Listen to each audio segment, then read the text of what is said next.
Hello, good evening.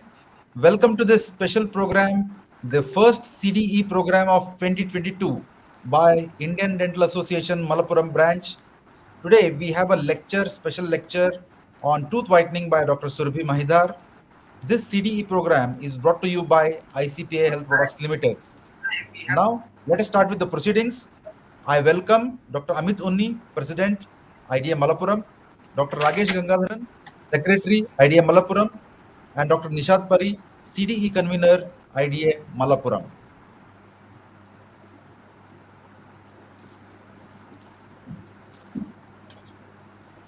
Yes, Dr. Amit. Thank you, Dr. Rajiv. Respected speaker, Dr. Surabhi Mahidhar, Secretary MIDA, Dr. Ragesh, and CD Convener, Dr. Nishad, ICPA, and Dr. Rajiv, Clinical Head of ICPA, my members of IDM Malappuram, members of the branches of Kerala State, and other members from the various states and from GCC countries. A very warm good evening to you all. In this challenging and competitive world, our dental professionals needs to be updated on technology, materials, and procedures. In pursuit, I officially inaugurate the webinar. Materials. I declare the webinar open and have a happy learning. Thank you. Over to Dr. Ragesh. Thank you, Dr. Amit. We IDA Malappuram welcome and invite all the participants who have come here to attend the webinar on the topic tooth whitening. We have got 200 plus registration from all over Kerala, outside Kerala, and outside India also. We IDA Malappuram appreciates that. Your overwhelming response gives us the encouragement to conduct more programs like this. We expect the same participation and support from all for our upcoming program also. Through our Google form, we have got so many questions and doubts beforehand to ask to the speaker. The participant can also use the comment section in Facebook and YouTube in case if you want to ask some doubts during or after the webinar. The program marks our association with ICPA. We acknowledge that and looking forward for more program with the collaboration. Now it's time to invite our speaker, Dr. Surabhi Mahidhar, to our program. With pleasure, we IDA Malappuram invite Dr. Surabhi Mahidhar. Welcome, sir. Thank you. Before starting the lecture, let me give a brief introduction about our speaker. Dr. Surabhi Mahidhar is a renowned and well-known name in the area of aesthetic dentistry, FMR, and implants. He did his MDS in Prosthodontics from JSS Dental College in 2008. He's having his private practice at Madanapalle, Andhra Pradesh. Dr. Surabhi is the founder of the SM series of Prosthodontics and SM Dental Study Groups, which conducts lectures, webinars, and hands-on program on FPD procedures, full mouth rehabilitation, and dental implants. It's our privilege to have you here, sir. This is the beginning of our association with Dr. Surabhi Mahidhar. We are in plans to conduct a direct CD program on the topic FMR, full mouth rehabilitation, with the very famous Dr. Surabhi Mahidhar on board. Now, the screen is all yours, sir. Dear colleagues, Dr. Surabhi Mahidhar for you. Thank you so much. Thank you so much, IDA Malappuram. Thank you so much, Dr. Rajiv. And thank you so much, ICPA. All the collaboration for good thing. Let's have a great learning session on teeth whitening. See, before I start with the session as such, when it comes to teeth whitening, let me clarify one thing, that teeth whitening is not all about bleaching. See, whatever we understand when it comes to the clinical dentistry is teeth whitening is bleaching. So teeth whitening is a very broad category of a subject which we need to understand before we proceed into the clinical dentistry. So the first myth when it comes to the teeth whitening is not all about bleaching.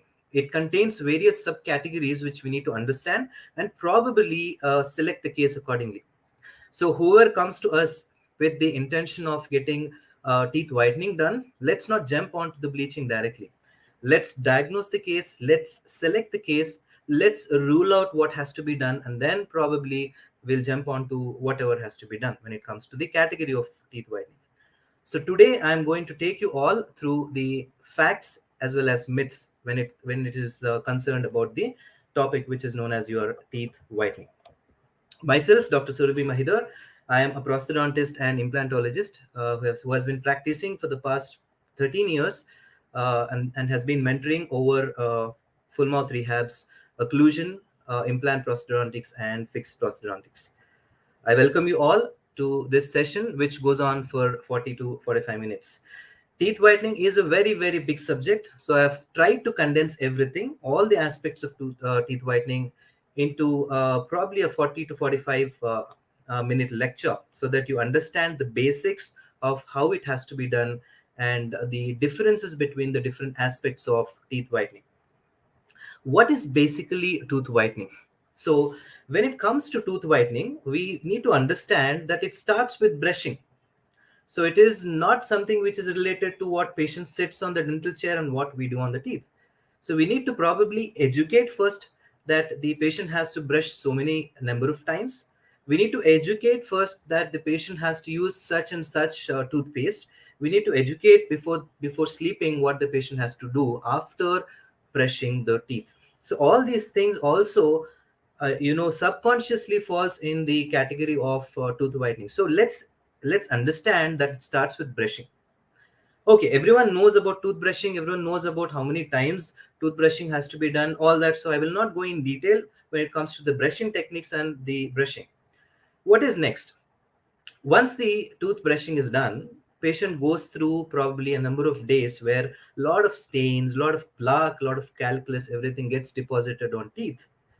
Even though patient brushes probably 2 to 3 times a day, there would be some kind of micro deposits which are getting accumulated because of so many factors. And what we have to do as dentists is known as oral prophylaxis. So the next thing that falls into the category of tooth whitening after brushing is your oral prophylaxis, which we generally call it as scaling and polishing. So when it comes to tooth whitening, what we are going to do in tooth whitening is we are going to remove the external stains as well as the internal stains. In simple terminology or in simple words to put forward, the external stains are the stains which are getting accumulated on the teeth over a period of time. Let it be food, let it be drinks, let it be any kind of metal deposits, let it be any kind of bacteria that is accumulating over the tooth and probably leaving certain kinds of stains over the tooth. So the first thing what we need to do is oral prophylaxis or the scaling and polishing, and then probably recalling the patient once in 6 months to see the maintenance. Let's say that the scaling and polishing is done, but still the patient wants to change the shade of the tooth. Scaling and polishing will take care of the external stains. All the plaque, all the debris, all the calculus, whatever deposits are there is cleaned. And after that, if patient wants to recover the lost shade or probably improve the present shade, there are two aspects. Then we need to consider what is known as bleaching. So the third category of tooth whitening is bleaching. So let's not mistake tooth whitening as bleaching. We need to probably start with the basic thing, go on to the mediocre thing, and then probably go on to the complicated thing of tooth whitening, which is the bleaching. And in bleaching also, we have many things to consider. What are the advantages of bleaching? What are the disadvantages of bleaching? Which case has to be selected for bleaching? Which case has to be rejected for bleaching? So all that we'll see in probably simple understanding and then proceed. Now, when it comes to tooth whitening, basically we are going to change the color of the tooth or the shade of the tooth. Let it be scaling, we're making it white. We are removing all those darker deposits which are present on the teeth, and probably we are making it whiter. When it comes to bleaching, we are going a step ahead. What are we going? We apply an agent which is known as a bleaching agent, which is usually a combination of a peroxide. So what is a peroxide? When there is a peroxide and we disintegrate it, probably it leaves the free radicals on the tooth. And what are the free radicals? The free radicals are the nascent oxygen and the peroxide radicals, which are there from the bleaching agent. So once these radicals, free radicals, come onto the tooth, the organic pigmentation in the tooth which is present, it gets oxidized and the shade or the color is lightened. So once the shade or color is lightened, it improves in the shade. As simple as that. So if someone wants to improve the shade of the tooth, then we take the category of tooth bleaching, where we apply a bleaching agent, where we stimulate the bleaching agent, we activate the catalyst in it, and then probably it oxidizes the organic pigments that are present in the tooth, and then we achieve the lighter shade of the tooth. When it comes to the past, where there were no materials that were developed, people used to, even dentists used to use honey, a combination of honey and lemon. They used to scrub on the teeth to get a shade. They used to combine lemon, honey, and salt as well to scrub on the tooth with vinegar, nitric acid. So all these things were used in the past. But what was the main disadvantage? Why did not these things come as a formulation when it came to the present scenario? These things were good enough, but after they used all these things, the tooth used to get abraded. There used to be a wear of the tooth. There used to be excessive post-operative hypersensitivity that used to exist on the tooth. So all these materials were ruled out, and they came up with a softer versions of these materials where they could oxidize as well as get a decent result with minimal post-operative sensitivity. So what are the types of discolorations that we discussed just now? Extrinsic discolorations, which are various kinds of discolorations. We'll see what are those discolorations. Intrinsic, we'll see what are those, and staining. Staining is basically if you have some cracks, if you have some fracture lines, whatever food, whatever drinks we take inside the oral cavity, they go and form stains. So all these things come into discolorations. When it comes to intrinsic discolorations, they're present inside the tooth, inside the enamel. So it could be amelogenesis imperfecta or dentinogenesis imperfecta. These are classic examples of discolorations that we see in day-to-day dentistry when it comes to enamel and dentine. You could see pulpal necrosis, where trauma of the teeth is very common. Dentine hypocalcification stains are also visible when the enamel is quite translucent. Pulp tissue remnants, I'm not talking about necrosis, the remnants of pulp tissue, when we do root canals, the remnants are left out in the canals. So that pulp tissue remnants also cause discoloration of the teeth. When it comes to intracanal medicaments like calcium hydroxide, yes, they also cause discolorations of the teeth. And the gatapaka and the obturation materials that we select and we use, they also cause the internal or the intrinsic discoloration of the tooth. And finally, the restorations we use. Suppose we're using silver amalgam. The discoloration that we see over a tooth with silver amalgam is quite different when we see the discoloration when it comes to either composite or glass enamel restoration. We also use a lot of posts. Metallic posts used to be the common scenario, though it has been replaced with fiber posts these days. But yes, whenever we used to use the metallic post, we used to have these intrinsic discolorations. So in these, if I see it as a broader category, which intrinsic discoloration can I take for bleaching? Which intrinsic discoloration can I take for probably an oral prophylaxis or something else apart from bleaching? So if I see all these things, probably a pulpal necrosis, and probably a bleach discoloration which is achieved by intracanal medicaments and obturation materials could be treated to a certain extent with bleaching. The rest of all the categories which are mentioned here are not falling into the category of bleaching. They fall into the category of restoration. So the final method or the final technique which we use in cosmetic dentistry after brushing, after oral prophylaxis, and after bleaching is your restoration. So now we need to categorize, we need to place the case in one of these categories and then select. So if a patient comes to you with probably an AI or a DI, amelogenesis imperfecta or dentinogenesis imperfecta, without actually seeing or visualizing or analyzing the enamel, we just can't jump onto bleaching, because it will not give you a result. It will actually give a result which is very bad when it comes to the tooth. The patient might have hypersensitivity. The patient might have quite a lot of pain post the procedure without any result. So we need to probably select the case according to the category or the indication as well. Can I use bleaching over tetracycline stains? Yes, mild tetracycline stains can be treated with the bleaching procedures. Definitely, start with the oral prophylaxis and then go on to bleaching. There are excessive tetracycline stains also which fall into the category 3. That is quite doubtful. In case we cannot treat it with bleaching, then we have to jump onto the restoration part.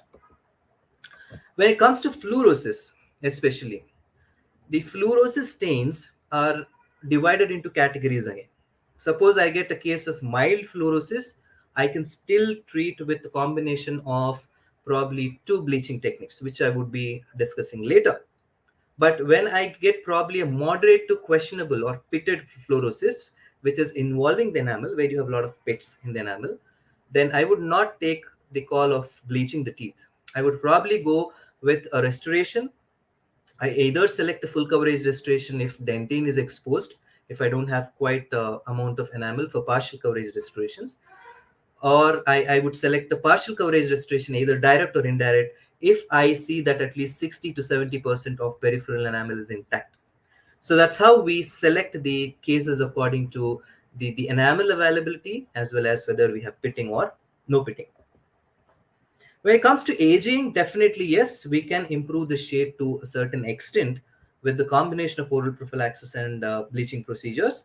If the aging stains or the shade is also having wear, tooth wear, then we would proceed with the restoration, not only the bleaching procedure, because it would become an excessive, unnecessary step. If I'm going to change the shade of the tooth, which is having a wear, tooth wear, with a restoration, we can directly go ahead with the restoration rather than bleaching and then going for restoration. It becomes an unnecessary step. So when it comes to extrinsic stains, definitely all these stains would be treated with a combination of oral prophylaxis and bleaching. Yes, plaque or acquired pellicle can be removed easily with oral prophylaxis itself. Metallic stains can be removed to certain extent with oral prophylaxis and certain extent to with the bleaching procedures. All metallic stains cannot be removed with bleaching. Tobacco stains, yes, we can. The tea, coffee, all beverage stains, we can. Chlorhexidine stains, yes. Stains with antibiotics, yes. Chromogenic bacteria. This is a very common condition which we see in day-to-day industry. If you see those black stains, the darker, the greener to the blacker stains which we see on the teeth are chromogenic bacteria. So what we do for chromogenic bacteria is thorough oral prophylaxis, probably improve the shade by bleaching, and then recall the patient every 3 to 4 months to check if the stains are reappearing. There's a very common problem where we keep seeing these stains at probably 2 to 3 months interval of time. So we need to probably assess chromogenic bacteria carefully and then very closely. These are the 3 teeth bleaching materials that are developed from all this honey, salt, vinegar, and all those things because they were very harsh on teeth. Now, when it comes to the hydrogen peroxide, this is the most common bleaching material which we use in office teeth bleaching technique. What is in office teeth bleaching technique? We'll see what it is. When it comes to the carbamide peroxide, usually we insert inside the tooth. Let's say there is a root canal treated tooth which has become blacker, which has become darker. Then we treat that tooth initially with a technique which is known as internal bleaching. We insert carbamide peroxide or a combination of hydrogen peroxide and carbamide peroxide, which is the modified technique, and then improve the shade of the tooth, then go for a restoration, either direct or indirect according to the indication. Sodium perborate is usually used in the home bleaching techniques when we send the patient probably away from the dental clinic and the patient wants to use the bleaching. trays with the material, sodium perborate is slightly lesser in concentration. It is not that harsh. So we can give the patients to use it. The patient can dispense in the tray and use the sodium perborate bleaching material when the patient is awake, probably 3 to 4 hours, or during night times when the patient sleeps. So hydrogen peroxide is the main material which we use in clinic or chairside bleaching techniques. Carbamide peroxide is usually for non-vital bleaching. It's also known as internal bleaching. Sodium perborate usually when the patient goes home carrying the bleaching material in the tray. The reaction which we call, which happens over the tooth when it comes to the bleaching is redox reaction. It's a reduction as well as oxidation. Okay, which is getting reduced and which is getting oxidation. Let's divide this into a very simpler explanation. Now when I talk about, let's say I'm talking about hydrogen peroxide. So I take hydrogen peroxide, put it on the tooth. Now hydrogen peroxide is the bleaching agent, and that's the oxidizing agent. Okay, so the oxidizing agent, which is your hydrogen peroxide, is falling on the tooth. It is oxidizing what? It is oxidizing the tooth. The tooth becomes the reducing agent here because it's getting oxidized. What is getting oxidized? The pigments which are present in the tooth are getting oxidized. So it's a very simple oxidation reduction. Both are happening here. One is getting oxidized and one is getting reduced. Before bleaching, the tooth is the reducing agent and the bleaching agent is the oxidizing agent. It gets reversed after bleaching. The tooth is oxidized and the bleaching agent is reduced. So whenever we use something with nascent oxygen, so the main catch here in the bleaching is oxygen. The free radicals and the nascent oxygen has to be there on the tooth, which probably penetrates and then oxidizes all the pigments which are present inside the tooth. And once the oxidizing is done, the shade of the tooth is improved. All that is removed. So this is the basic mechanism which probably we need to understand. And once we understand this mechanism, it becomes easy for us to probably proceed with the bleaching procedures. So when we apply the bleaching agent, as I said, these are the free radicals, the perhydroxyl and the nascent oxygen. They oxidize the organic pigmentation and improves the shade. Please remember this as the basic thing before we proceed with the other things of bleaching techniques. What are the absolute contraindications? I've told you all the indications. When it comes to the extrinsic staining, I've told you indications. When it comes to the intrinsic staining, I've told you indications which probably need to be picked up for the tooth whitening or the bleaching, basically. What are the contraindications, absolute contraindications, where we should not probably touch the tooth for bleaching? This is the first one, wherever you see hypersensitivity of the tooth. So first we need to rule out the periapical status of the tooth. We need to rule out the periodontal status of the tooth. We need to rule out the occlusal status of the tooth. Please understand these things. Periapical is when you have periapical infection. You know all, I need not explain about this. Periodontal also, What is occlusal? Occlusal is something which probably needs an assessment. You need to see if the opposite tooth is having any interference on the present tooth.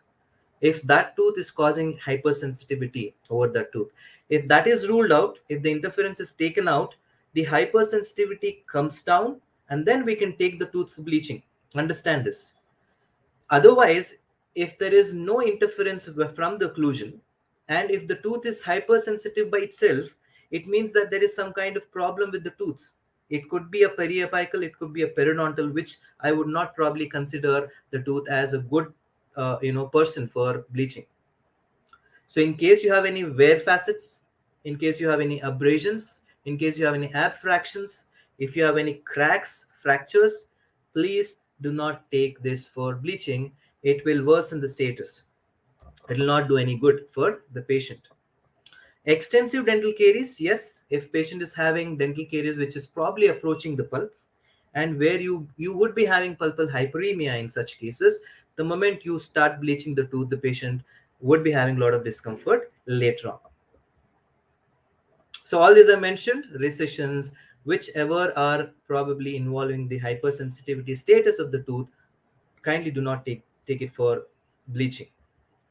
Discolorations by metals cannot be treated with bleaching to probably 90 to 95%. So you have to avoid such kind of discolorations, whether it is post or any kind of other metals that we use on the tooth. Silver amalgam restorations, discolorations, the hue that they give, the bluish, tinge that they give, cannot be treated with bleaching. So we need to be very, very confident of a selection. We need to be very, very confident of the case that needs to be selected when it comes to the bleaching. Never ever try to do bleaching on a pitted fluorosis. Wherever you have enamel that is compromised, you cannot go with bleaching procedures because dentin is hypersensitive. The moment you apply the bleaching agent over dentin, you're actually doing more harm to the patient's tooth rather than giving a better shade. Shade is not definitely getting improved, though it changes a little to a very milder extent, but you're going to induce a lot of hypersensitivity when it comes to the patient. So when it comes to the techniques of bleaching, basically we divide the techniques according to the availability of the patient. What do I mean by availability? If the patient is next to me, I call it chairside. If the patient is not next to me, I call it home bleaching. As simple as that. So when do I select a chairside? When do I select a home bleaching? So let's think patient has come to me, patient is sitting on the dental chair, and patient wants an improvement in the shade of the tooth. Now, how can I select this particular patient to be a chairside bleached category or to be a home bleached category?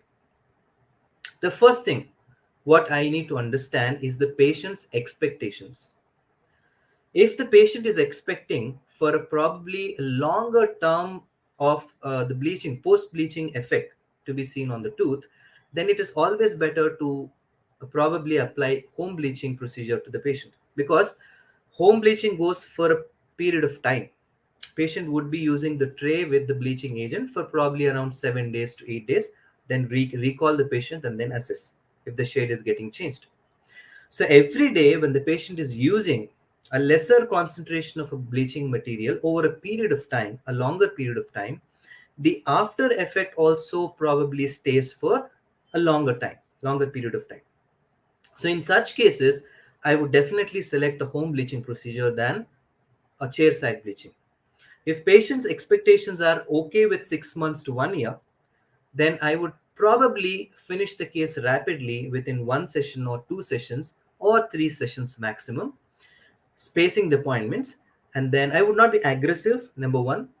I would stage up the procedures, I would space the appointments, and then probably carry on with the procedures. So the first thing which I would probably know is the patient's expectation. The second thing, if the patient is sensitive, on dental chair, I would not be aggressive with probably the chair side bleaching. I would probably give a special tray to the patient and tell the patient to own the special tray by himself or herself over a period of time, and then come back to me for the result. So the categories are, when it comes to the tooth vitality, we call vital tooth bleaching or non-vital tooth bleaching. If the pulp is still alive, we go with vital tooth bleaching, which is your external bleaching.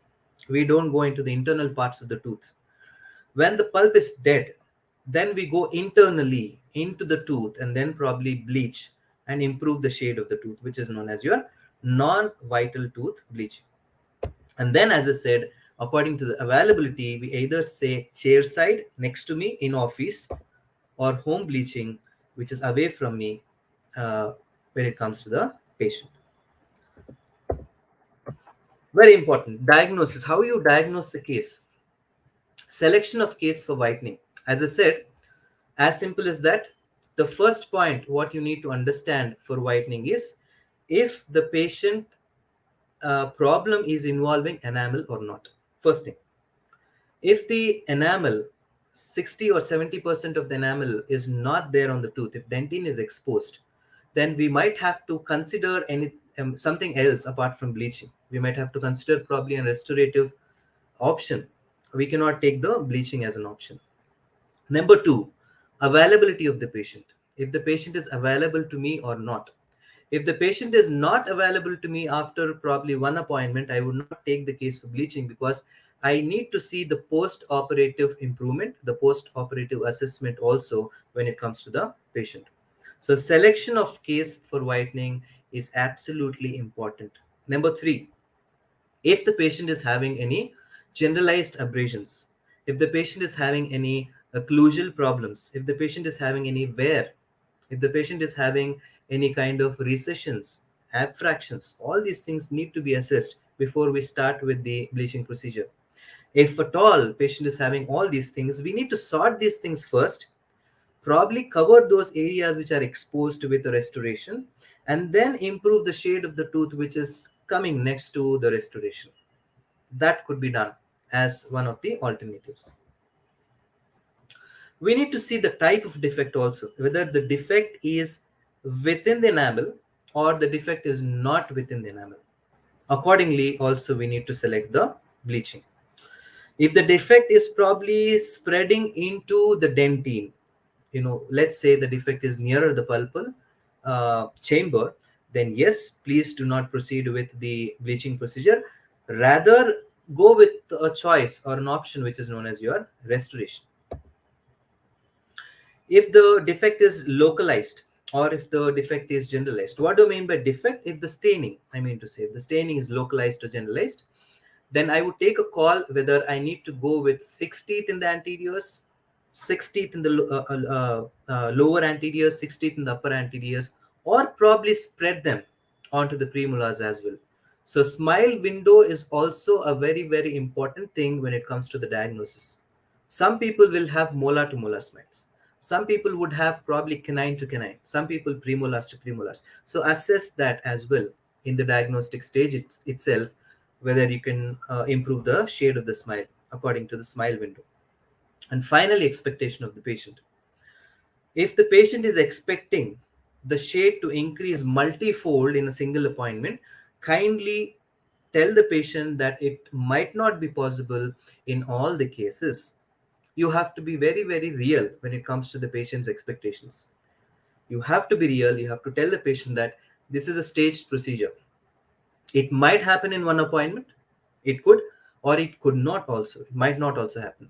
So you need to probably take the expectation of the patient to a mediocre level and probably deliver something which is more than mediocre level. Okay, always promise less and then deliver more than what you've promised. That is always better. This is the informed consent which I probably follow when it comes to the cosmetic procedures or teeth whitening. The patient should know about the intraoperative and postoperative complications. Now, what do you mean by intraoperative complication? When I'm doing the procedure, suppose I've not isolated well, then the bleaching agent might traumatize the soft tissues which are present around the tooth to certain amount of time. It is not a permanent damage. So you need to probably, take a consent from the patient if at all by mistake, by accident, there is any kind of damage to the soft tissue, it can be recovered back. It is not a permanent damage that happens to the soft tissue. What is a post-operative complication? Sensitivity. So sensitivity might be there for a certain period of time, but it comes down definitely default. Should know the realistic expectations of the protocol. Don't tell the patient, I will give you a bleach teeth in the first appointment itself. No, tell the patient that, as explained, that you have to stage up the procedure and then carry on with the bleaching. The patient should know the choice of the operator to reject the case for whitening. So if I am the operator, I have all the rights to reject the case for whitening. What are the things which we discussed? We discussed many things where I can probably reject a case and I cannot take up for tooth whitening. So it should be there in the consent that as an operator, I have all the rights to probably reject the case whenever I want. What are the steps now? Now, when it comes to, we'll discuss the vital tooth bleaching, which is also known as the external tooth bleaching, the chair side one. The first thing is probably you have to take a photograph just to understand the alignment, just to understand the soft tissue topography, just to understand how many deposits are there around the teeth, and just to understand the smile window as well. So you can either take a zoomed picture like this. You can also take a smile window picture. Tell the patient to smile wide and probably capture a picture to understand how many teeth I need to take for bleaching. Usually, whenever patient asks, we usually tell canine to canine. That's not the case. You can spread bleaching protocol to the molar as well, to the premolars as well. It depends on the patient's expectations. It depends on the smile window and how you explain to the patient. When it comes to the shade selection, definitely preoperative shade is something which you need to assess, which you need to probably note down.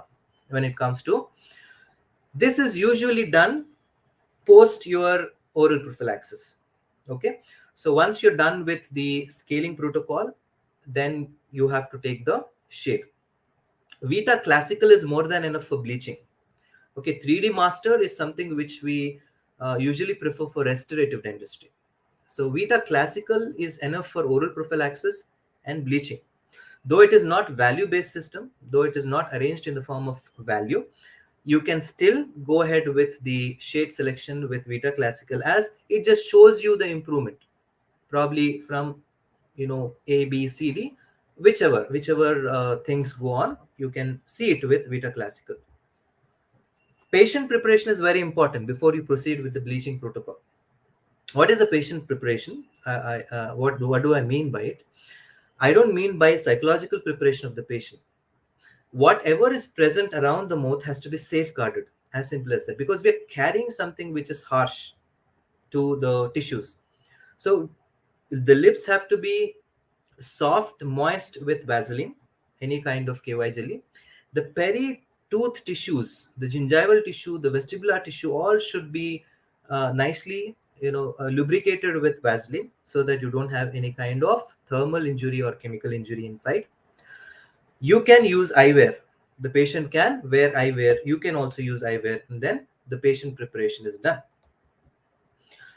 Oral prophylaxis comes first, though I've kept the picture here. It probably comes before the shade. So finish your oral prophylaxis first, and then go with the shade, which you need to improve later on with bleaching protocol.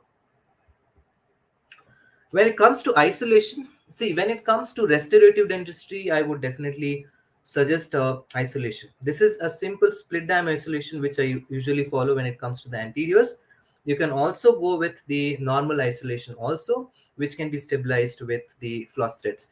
But yeah, or Teflon. You can also use this simple isolation protocol, which is your split dam. This will isolate the complete area except for the soft tissues which is there on the labial surface.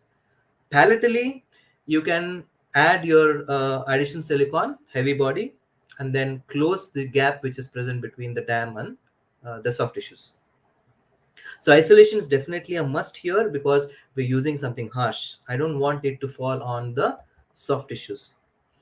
A very important picture: better be safe than to be sorry, because see, when whatever gaps that we leave here is also important. If you see here, there is a mild gap that has been left, and then that's been covered later on.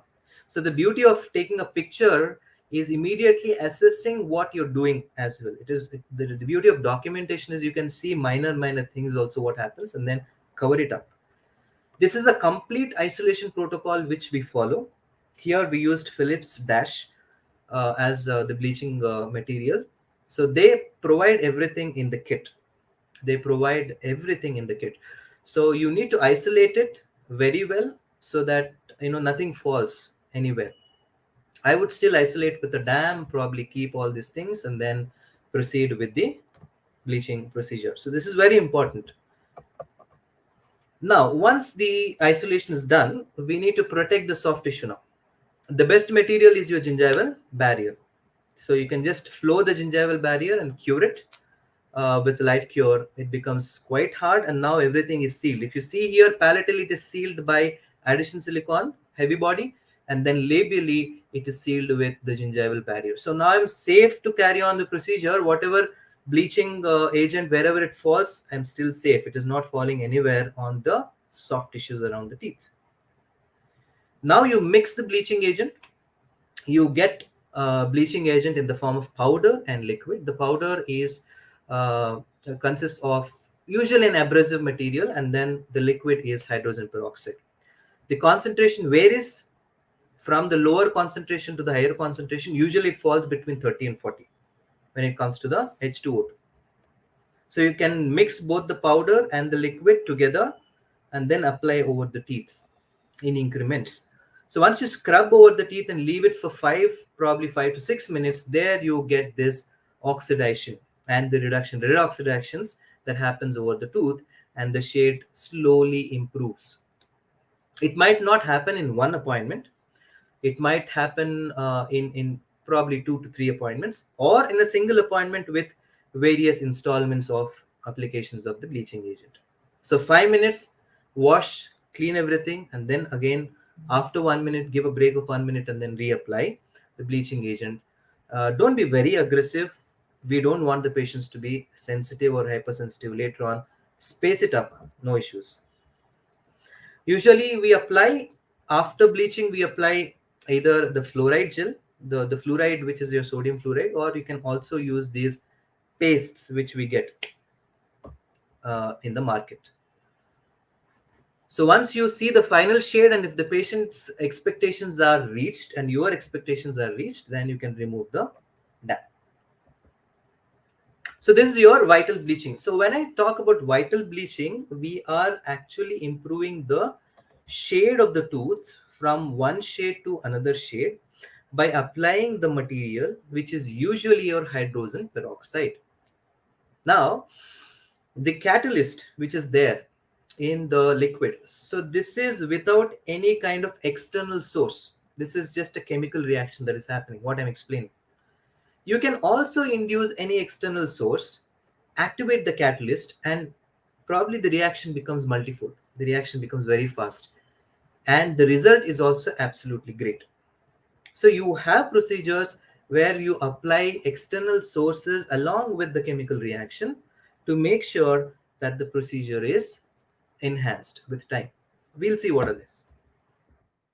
So this is a non-vital bleaching where the tooth is become dark, and once the root canal treatment is done, if you see this chart, you'll understand. Once the root canal treatment is done three-dimensionally, we remove the gutta perca probably 2 to 3 millimeters below the junction, create a barrier with glass ionomer cement, which is your strong barrier in between the filling, the obturation material, and the access chamber. Once this barrier is there, I can induce any chemical here into the access cavity. So this barrier is very, very important. So you can either use zinc phosphate, you can either use cavit, you can either use glass ionomer, but I would prefer a stronger barrier. So I would use a glass ionomer barrier here. So either MTA or gutta perca in the canal. After that, a barrier in the form of glass ionomer, and then a clean access cavity which can be filled with the bleaching material, probably 2 to 3 millimeters superiorly, and then a cavit or a temporary material. Usually we see a difference overnight itself. The shade comes to a better version overnight or probably one day. Now, what do we induce here?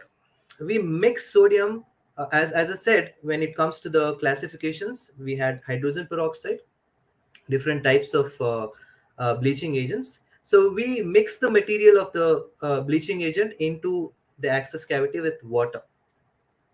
Okay, so when it comes to the non-vital bleaching, once the root canal filling is done, we open up the access cavity, remove the gutta perca probably 2 millimeters below this junction, and then seal it with the glass ionomer, and then probably a material which goes into the bleaching. Which material we'll discuss. We'll see the flowcharts later on. Now, when it comes to the home bleaching, the patient goes back from the dental clinic. We are not taking the case in the dental clinic per se. You have different materials for it.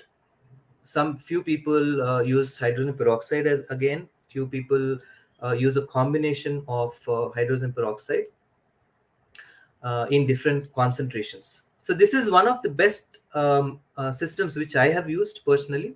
Opalescence tooth whitening system, which is used for home bleaching. So they give a carrier as well. They give a paste which can be applied daily when you're using the bleaching. The only thing which we need to do is probably make a special tray out of thermoplastic resin sheet, and then we can give the patient these number of syringes. Patient can apply the material in the syringe and then wear. How many hours? Probably 3 to 4 hours in a day or overnight. When is the recall? After 1 week. Precautions: tell the patient to be very, very cautious about the application of the material. It should not be filled completely. It should be applied only on the labial or the buccal surface, and then gently applied over the teeth, because I don't want the material to go onto the soft tissue, injure the soft tissue. There could be a thermal or chemical injury. Now, as I said, there could be a combination as well. When I'm using a chair side bleaching, I could have a light which probably falls on the bleaching material and then activate the catalyst as well. The only disadvantage with this is it overheats the tooth. It overheats the tooth, and there could be hypersensitivity. It takes a lot of time.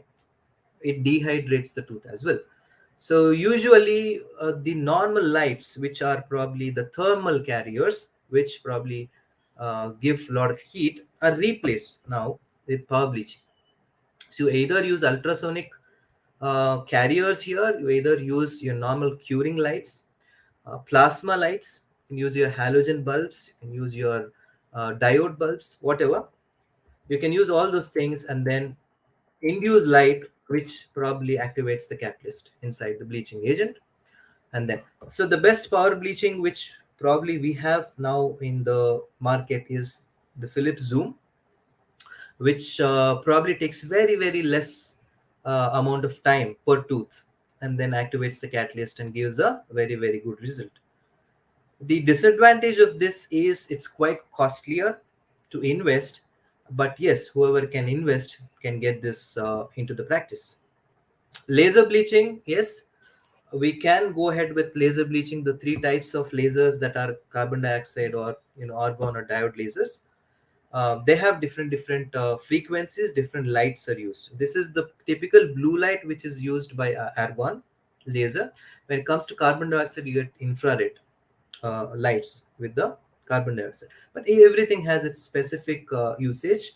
Laser bleaching is also very good. No thermal, no heat exposure, no dehydration of tooth, no pulpal hypersensitivity. Quite good for activating the catalyst and giving the absolute results. When it comes to the fluorosis, how can we treat? Now, fluorosis is something which is there inside the enamel. So if it's not pitted, yes, we can attempt to remove the fluoride stains by a solution which is known as McKean solution. Now, though this has to be prepared, that it is not available readily, it has to be prepared. We can take 5 parts of 30% hydrogen peroxide, which is the main ingredient. We can also take 5 parts of 36% hydrogen chloride, which is an acid which combines with the hydrogen peroxide, and 1 part of ether or alcohol. All these have to be mixed and scrubbed over the tooth. This acts as probably an enamel dissolvent. It removes certain part of enamel, probably around microns, 0.2 to 0.3 microns, and then goes into the stains, the pigments, oxidizes them, removes them as a layer. You also have a good solution which is known as anti-wet now from Ident. This also can be used for mild cases of fluorosis. I would not suggest this for probably moderate or questionable fluorosis. Very mild, yes, it can be used too. So it has one liquid which is used to clean. It's called cleansing liquid, clean the enamel, and one liquid which is neutralizing liquid, which can be used after cleansing the enamel. So isolation again is a must. So once we apply either McKean's or anti-wet solution here, it cleans the enamel, rubs the enamel, probably goes inside, removes the stains, oxidizes everything, and then gets it out. So this is used to this is used with McKean's, and this is used with the Ident anti-wet, and there was a decent outcome which we achieved with anti-wet as well. There are a lot of strips, paste trays that are available in the market, over the counters also, when it comes to the either the medical shops or your Amazons or etc. etc. So these are just a temporary solutions which should not be used by the patients until unless a dentist would suggest, which will not happen. So these strips are just polyethylene strips which can be peeled off and then kept on the teeth for teeth whitening. Should be carefully used because we don't know what formulations would be there in the making of these strips. Your number of pastes as well, these are maintaining pastes. I mean, I cannot use this paste to probably get the result of bleaching. After bleaching, probably I can use this paste, these pastes. You have Snowdent, your Vitospark, the large number of pastes that are available commercially. You can give the patient to use these things along with the pastes that are used for sensitivity. You have trays that are available commercially as well. I mean, patient can buy the tray and then probably use it from Amazon or Google. But when the dentist can prescribe something like that, give something like that, why not? There is one more procedure which is not, probably in between the bleaching and restoration. After bleaching, we directly go ahead with restoration. We can also try something called microabrasion. So microabrasion is, we either take applicator tips, we either take pumice, puffs, we either take the finishing strips, the composite discs, whatever. And then after isolation, we use hydrochloric acid and then we scrub over the tooth for around 5 to 6 minutes. That will dissolve the enamel, that will remove a layer of enamel and then give you a certain kind of result. Microabrasion is also done with burrs. Microabrasion is also done with burrs, but I would not take up a case with burrs, rather try with probably 18% hydrochloric acid, HCl. What are the common products that are available for chairside bleaching? After we know the protocol, after we know what we have to use, after we know how we have to use, and what is the time of usage, we also need to know which is a better brand which we can buy. The number of companies, but Philips Dash is something which stands out. Though there is some kind of clash with the production rate as of now in the market, but this definitely stands out when it comes to the chairside bleaching. It consists of 30% hydrogen peroxide. This can be used on the teeth chairside. Pola Office consists of 35% of hydrogen peroxide. It's a one patient kit. So what you get is, a powder and the liquid that has to be mixed together and, used for the patient in one single appointment. So you can charge the patient accordingly. Probably in Indian market, when it comes to the dentistry, 3 times the material charges you can charge, and then minimum, and then you can proceed. Florence is also good. It's also a good in-office whitening system, which consists of 35% again hydrogen peroxide. It is also one patient kit, which you can use it on the patient.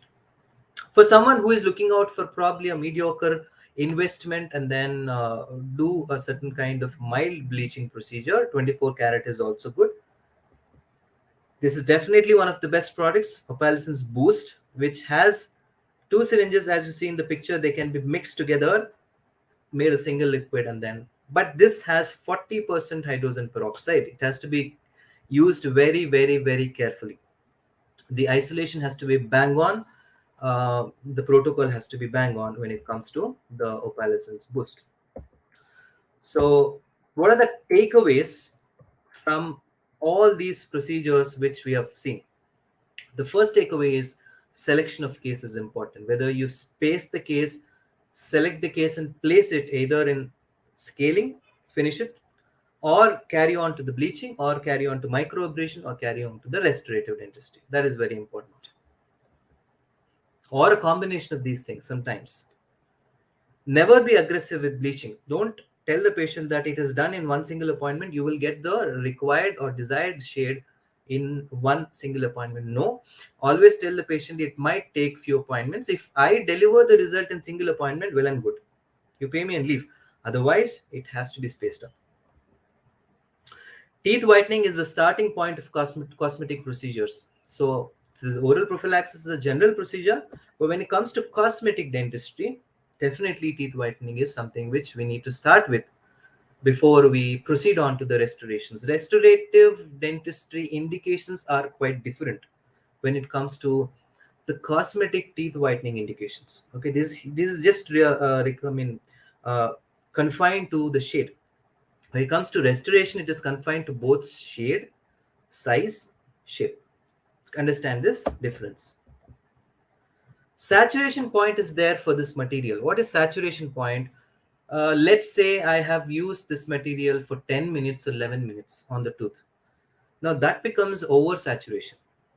There is a saturation point of the material which stops by probably 5 to 6 minutes. Use it in that period of time only. Don't overdo it when it comes to the material. In-office bleaching is always better than home bleaching if the patient's expectations are bang on. If the patient's expectations are too much, if the patient wants probably a long lasting effect of bleaching, you can try with home bleaching if the patient can carry it over, and then probably take it. Power bleaching, which I explained, which I discussed, which is not heat bleaching, it is light bleaching. I mean, we either use the lasers, we either use these light sources which are not emitting a lot of heat onto the tooth, are the best sources. Philips Zoom is one of the best examples for it. So broadly classifying now, it is in office, on tooth, home, on tooth, vital teeth bleaching, non-vital teeth bleaching. And the various materials that we used, I have explained which case, which material has to be used.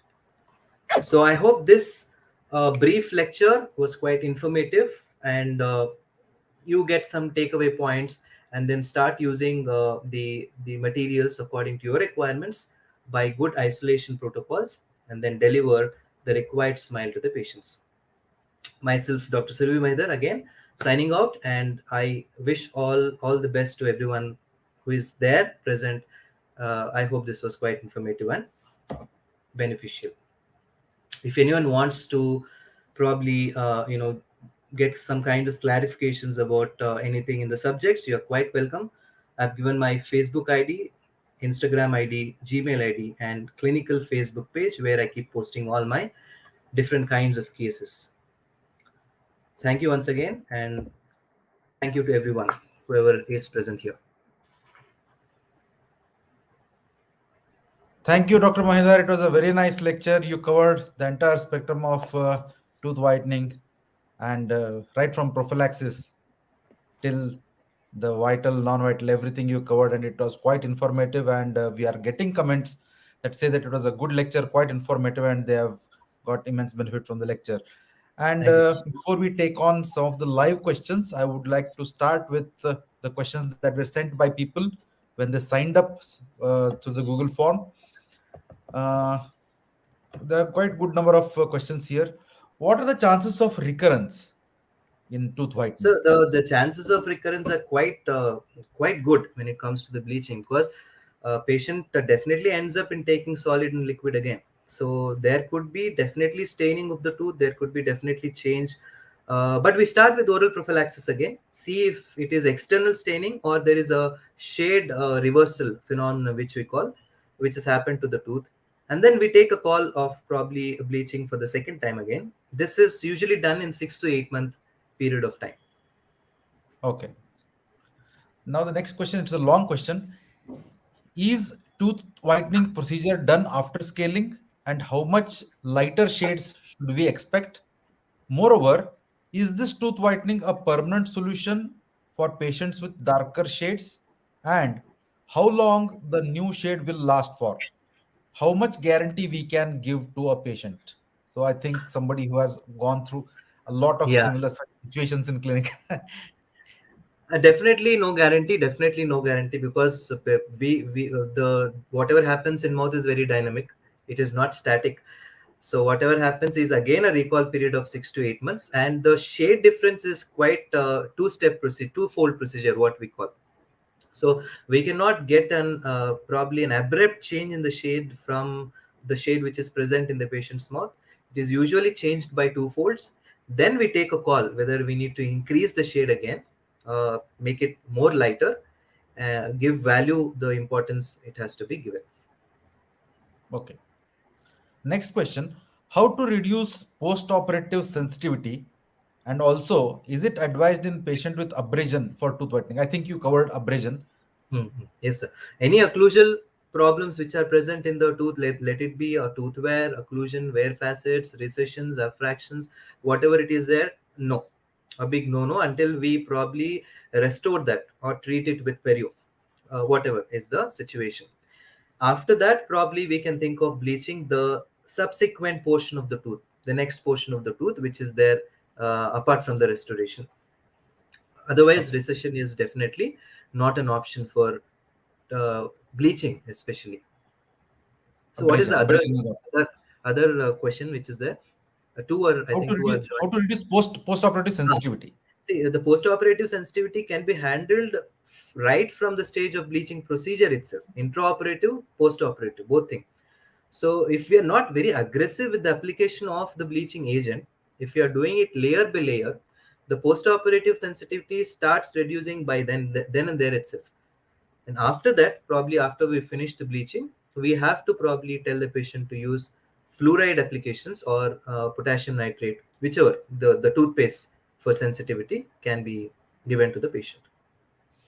I have read in many of the studies that if you start with potassium nitrate and sodium monofluorophosphate combination toothpaste 2 weeks before the bleaching appointment, and after every appointment, if you keep it applied on the tooth surface for 10 minutes and asking the patient to continue with the same toothpaste for another 2-3 weeks, it provides much better, Yes, sir. uh, you know, Yes, sir. But usually, when we have repeat patients, probably the patient has come for a certain kind of problem, and then we space up the appointment of patient in such a way that the patient probably comes after 10 days. We can prescribe that and then tell the patient come back.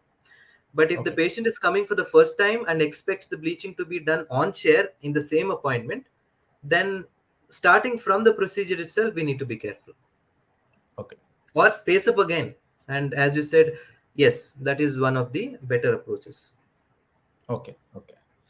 So the one question you can expect in every lecture, which is the best whitening kit? Or if you can recommend some kit. So anything which has probably 30 to 40% of hydrogen peroxide is good. Okay, If probably you want to go with the branded one, yes, Philips Zoom or Opalescence Boost is one of the definitely most preferred kits we use in cosmetic dentistry for bleaching procedures. But yes, whatever is the basic point is you should have good amount of 30 to 40% of hydrogen peroxide, and you need to be doing good kind of isolation and follow the protocol. okay, okay, great. How to decide the amount to charge to the patient depending on the bleaching agent we are using and the number of appointments? What is the into equation? three into three into three is the basic protocol that we follow in Indian Okay, market. When it comes to US and Australia, it is into 8, but we still have this into 3 into 4 in the market. okay, okay. Best method for tooth whitening and best material of choice. Best method is combination of chemical as well as light. It's called power bleaching.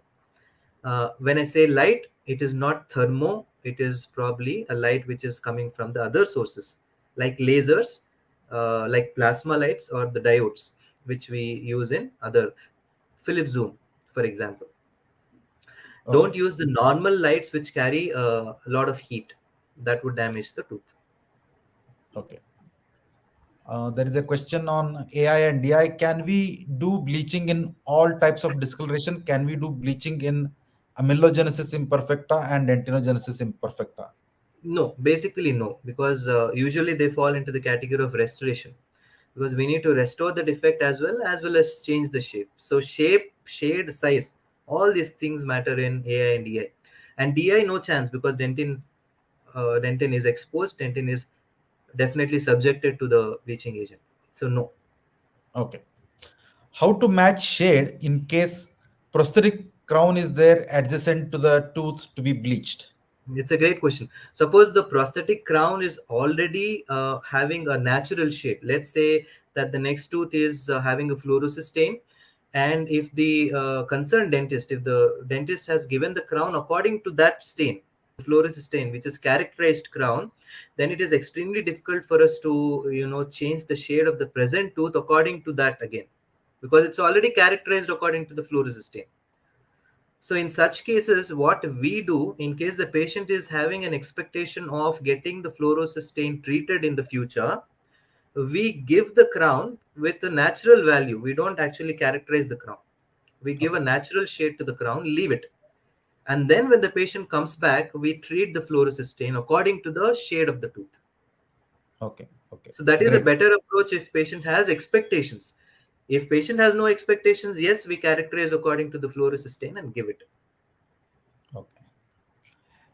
What is your experience with internal bleaching in patients who do not opt for crowns? Definitely good, definitely good. We can maintain the access cavity very conservative. We can finish the root canal treatment. As I said, we can place a liner and then give a bleaching agent inside. Usually, they also use sodium perborate in sometimes, or a combination of hydrogen peroxide and sodium perborate in many cases. That will give you after effect in a 24-hour period of time. Even if we are probably planning to place a crown, internal bleaching is definitely a better option before we place a crown, because whatever dark stump we have when we place probably a metal free ceramic crown or a zirconia, whichever, the shade is definitely matched better with Okay. internal bleaching. What is the best tip you can give for shade selection? The best tip give for, say, shade selection is when you are using oral prophylaxis and bleaching as a protocol, use Vita Classical. When you're using a restorative dentistry, use your 3D shade guide. Do not depend on Vita Classical, and always depend on the value. Don't depend on the hue and chroma as such. So it always goes with value and then goes ahead. Okay. Okay. Aspects to be considered in tooth whitening in patients with sensitivity. I think you have covered it: fluoridated toothpaste, potassium nitrate, and Yes, then sir. don't have to go aggressively, go stepwise. Yes. Okay. Uh, Up to what time does the effect of tooth whitening last, and what factors determine the extent of this period, the period for It which it depends lasts? on the patient's aggression also. Sometimes patients take a lot of colored food substances. So the first thing what we say the patient is, please avoid. But how much they can avoid? That is also a question mark.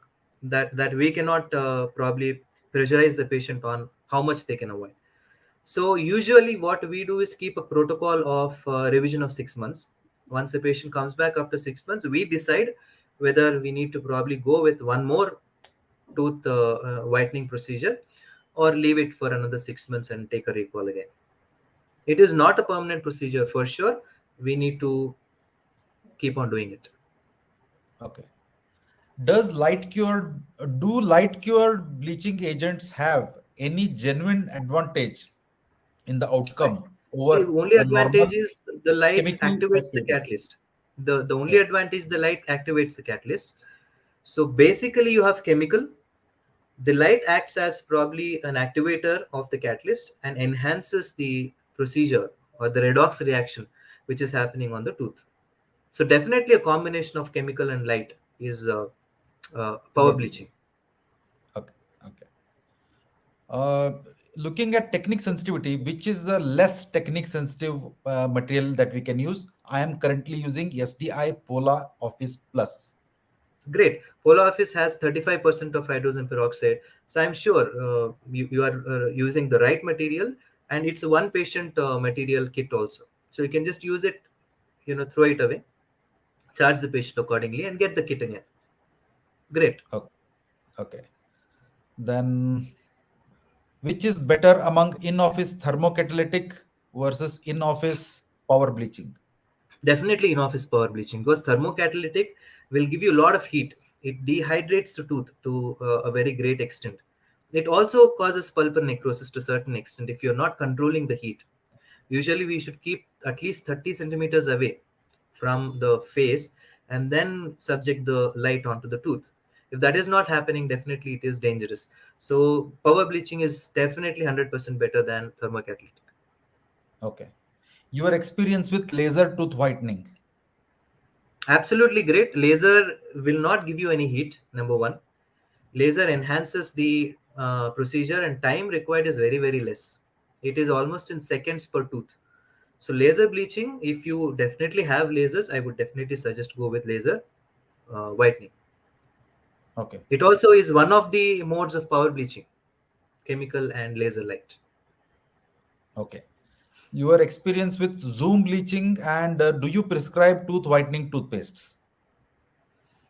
Probably after, I mean, probably if the patient is coming for a recall visit, after we finish the bleaching procedure in office, clinic, in the clinic, chair side, then yes. But as such, the tooth whitening paste will not have any value when it Okay. comes to the other procedures. Zoom, I have used it as probably 1 to 2 cases outside. I'm not invested still in the clinic. Whatever I've used in 1 to 2 cases, it was definitely fantastic. The time period of bleaching was very, very less. Comfort level of the patient was great. Okay. Okay. How do you measure or assess the depth of fluorosis? It all depends on the pitting, basically pitting. So you have grades of fluorosis, definitely. You have minimal, you have moderate, you have questionable, and you have pitted. Four kinds of fluorosis. So if you probably have no pitting on the enamel, definitely it can be treated with McKean solution. Or if you have good amount of enamel, either direct or indirect restorations, partial bonded restorations can be used. If not, then we take a call of full coverage if it is pitted. Okay. Any thoughts on tooth whitening varnishes? They just act as the same thing what I was talking about, scrubbing the material. The varnishes are something which are available in the market. So people take it and then they apply. You have also pens, the whitening pens which are available. The pens can be taken and you can scrub over the teeth. But all Yeah. these things have to be taken as as a suggestion from the dentist, and then probably we need to use it. But they don't have a real advantage for sure. Okay. Okay. Mm, I think we have covered almost all the questions which were sent on the Google form. Google. And I think I missed something here. What happens if we continue to bleach? If the bleaching time goes beyond the recommended normal bleaching time, I think this is what he wants That's to the ask. saturation point. That's the Yeah. saturation point I was explaining. So Okay. maintain the saturation point, and then do not exceed the saturation point because the reaction is already done. So Okay. you don't have basically any other side effect or adverse effect. Whatever happens is happening within the 5 minutes. That reduces the time of operator as well as the patient. Okay. Now I'm taking some of the questions that have come live. Yes, sir. Any impact of bleaching on PFM crown and bridge? Not really, not really. It will not actually bleach the ceramic material which is present on the restoration. Definitely, this is acting on the enamel. Basically, it's not acting on the substitute of the enamel. Okay. Okay. Got Probably, it. if you're using a combination with hydrochloric acid, yes, but not with the hydrogen peroxide. Okay. Okay. In case of very mild fluorosis staining, can antivet be useful, and how long does its results last? It is definitely useful in mild fluorosis. Definitely, the cleansing solution which we apply with the applicator has to be scrubbed for a longer period of time. So you need to have a little patience with antivit. You don't get it in one application. You need to keep on scrubbing it on the enamel till the enamel becomes soft, and the pigmentation which is there, it cleans away everything. And then it takes around 10 to 15 minutes at least to get one idea what we are going to do on the tooth. So till then you are actually clueless what you're doing. It will not give you any result. But if you're patient enough for 10 to 15 minutes, it starts giving the result then and there itself. Okay.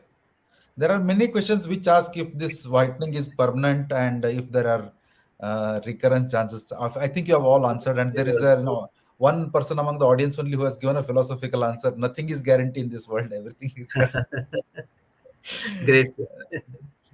Okay. If the expected shade is not achieved in one application, how long should we wait for the second application? Usually we space it up with 1 to 2 minutes.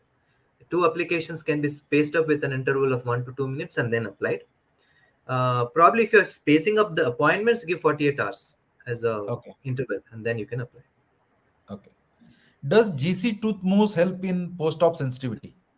It does, definitely it does, to a certain extent. It's a good material. It's a good material for post-operative application. Apart Okay. from the caries, the anti-caries effect it has.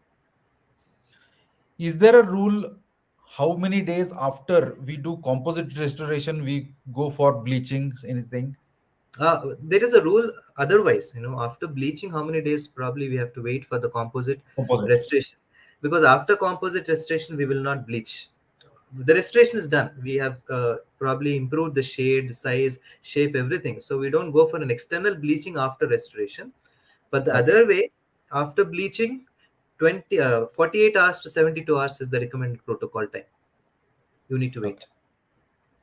You said isolation is very critical. So someone wants to know, other than rubber dam, what are the other isolation You can techniques? use opera dam. Definitely, you can use opera dam. You can use a Okay. lot of cotton rolls. Stuff the mouth with cotton rolls completely, as I've shown in one of the pictures.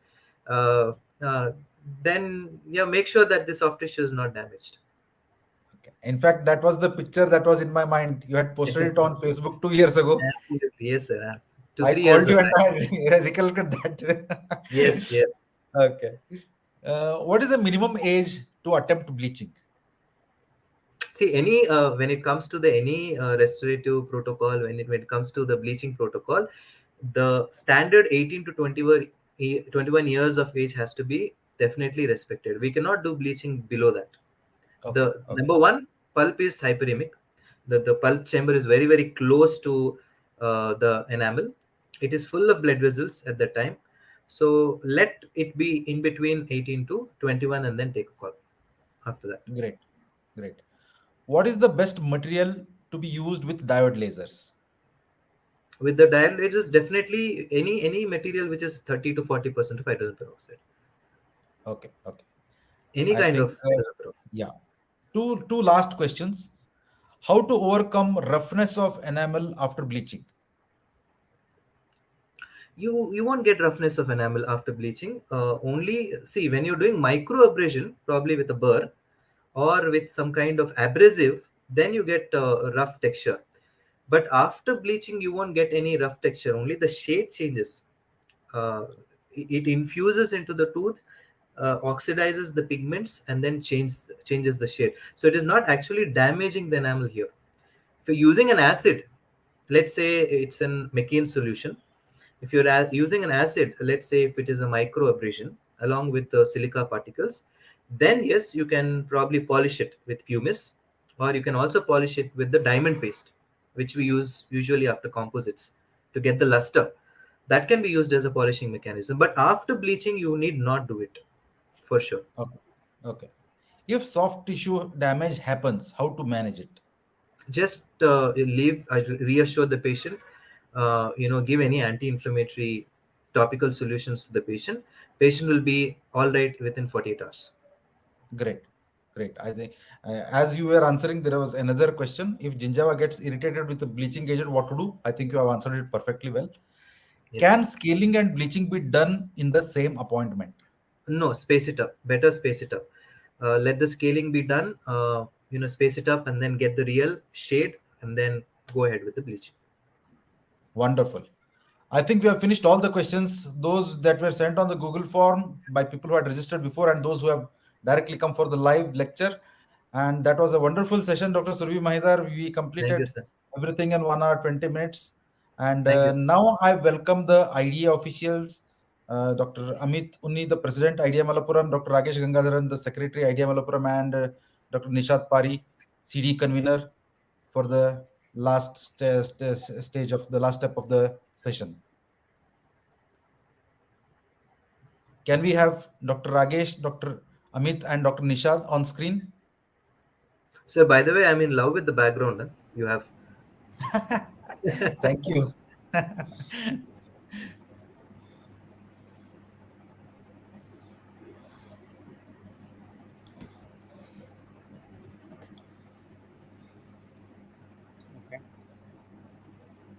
Yes, Dr. Ragesh. Over to you, Nishad Pari, for vote of thanks. Okay. Hello, everyone. It gives me immense pleasure to deliver vote of thanks for this wonderful webinar hosted by IDA Malappuram and powered by ICPA Health Products Limited. Firstly, I would like to thank our speaker, Dr. Surabhi Mahidhar, who honored this webinar with his inspirational thoughts and wonderful class. Thank you, Dr. Surabhi Mahidhar. Then I would like to thank our powered partner, ICPA Health Products Limited, for their support. I would like to request all the participants support them back with their product like RA Thermosil toothpastes, dental floss, RA Thermosil, etc. etc. I would like to thank all our participants from IDA Malappuram branch and other IDA branches all over India, from abroad also, for making this webinar as a grand success. I would like to thank our moderator of the webinar, Dr. Rajiv, for his coordination and help. I would like to thank IDA Malappuram branch president, Dr. Amit Unni, secretary, Dr. Ragesh Gangadharan, and all other executive members of IDA Malappuram branch for their hard work and support. Once again, thank you all and very good night. We hope to see you again. Thank you. Good night. Good night.